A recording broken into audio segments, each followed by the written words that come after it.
நம்ம Ashwin sweets and ஸ்நாக்ஸை ஆஸ்திரேலியாவுக்கு export பண்றதுக்கு காண்டாக்ட் பண்ணுங்க 7373755163. என்னாச்சு அடிச்சானே வந்து பாருங்க. தூத்துக்குடி மடத்தூர் பகுதியைச் சேர்ந்தவர் லிங்ககுமார். ஐயாக்கோவில் பூசாரியான இவர் தமது தந்தை ஜெயபாண்டி பெயரில் உள்ள 30 சென்ட் இடத்தில் குடும்பத்தினருடன் வசித்து வருவதுடன் அந்த இடத்தில் கடைகள் கட்டுவதற்கான கட்டுமான பணிகளை மேற்கொண்டு வருகிறார். சுமார் 1.5 கோடி ரூபாய் மதிப்பிலான அந்த நிலத்தை கோவில்பட்டியைச் சேர்ந்த துளசியம்மாள் என்பவர் போலி ஆவணங்கள் மூலம் பத்திரப்பதிவு செய்ததாக நீதிமன்றத்தில் வழக்கு தொடர்ந்து சாதகமான தீர்ப்பை பெற்றுள்ளார் லிங்ககுமார்.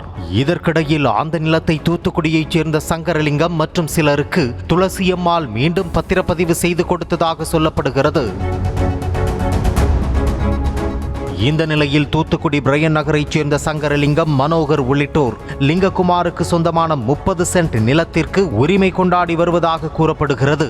கடந்த வெள்ளிக்கிழமை இரவு ஜேசிபி இயந்திரத்துடன் வந்த சங்கரலிங்கம் நிலத்தில் அத்துமீறி நுழைந்து அங்கிருந்த கட்டுமானங்களை இடித்து தள்ளியதாகவும் அதனை தடுக்க வந்த தம்மையும் தமது மனைவி மகாலட்சுமி, மகள் சுஜிதா, மகன் ஜெயக்குமார் ஆகியோரை கடுமையாக தாக்கியதாகவும் லிங்ககுமார் குற்றம் சாட்டியுள்ளார்.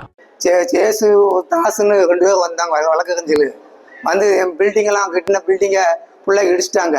என் வீட்டெல்லாம் அடிச்சு என் பொண்டாட்டி பிள்ளைகள்லாம் தான் உட்காந்து ஓடிந்து அவ்வளோத்தையும் அடித்து அவ்வளவு கத்தியெல்லாம் வெட்டி விட்டு நாங்கள் எல்லாரும் ஆஸ்பத்திரியில் இருக்கோம். சங்கரலிங்கத்திற்கு ஆதரவாக வந்த தாவைக்கு வழக்கறிஞர் அணி அமைப்பாளரான ஜேசுதாஸ் தங்களை துப்பாக்கி காட்டி மிரட்டிச் சென்றதாகவும் பகீர் கிளப்பியுள்ளார் லிங்ககுமார். தாக்குதலில் காயமடைந்த லிங்ககுமார், அவரது மனைவி, மகள், மகன் ஆகியோர் தூத்துக்குடி அரசு மருத்துவக் கல்லூரி மருத்துவமனையில் சிகிச்சை பெற்று வருகின்றனர்.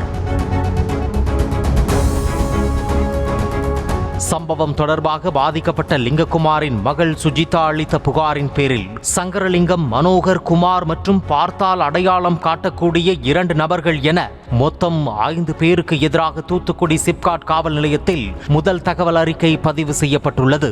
ஆளும் கட்சியினர் என்பதால் நடவடிக்கை எடுக்க காவல்துறையினர் தயங்குவதாகவும் தமது புகாரை உரிய முறையில் விசாரித்து நடவடிக்கை எடுக்க வேண்டும் எனவும் பாதிக்கப்பட்ட லிங்ககுமார் கோரிக்கை விடுத்துள்ளார். நம்ம அஸ்வின் ஸ்வீட்ஸ் அண்ட் ஸ்நாக்ஸை ஆஸ்திரேலியாவுக்கு எக்ஸ்போர்ட் பண்றதுக்கு காண்டாக்ட் பண்ணுங்க 7373755163.